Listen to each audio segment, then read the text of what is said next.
How to fix reconciliation discrepancies in QuickBooks. Fixing reconciliation discrepancies in QuickBooks involves identifying and correcting issues that cause mismatches between your records and your bank statements. First, verify opening and beginning balances. Ensure that the opening balance in QuickBooks matches your bank statement. If discrepancies exist, adjust the opening balance accordingly.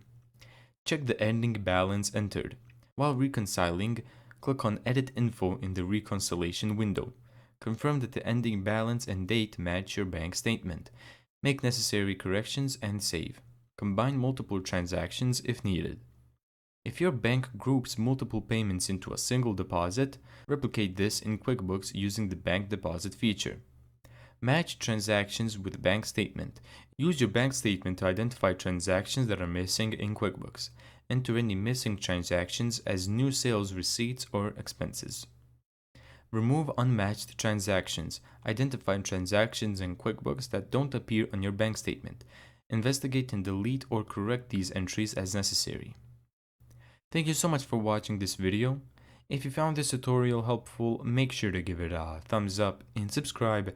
And as always, see you in the next video.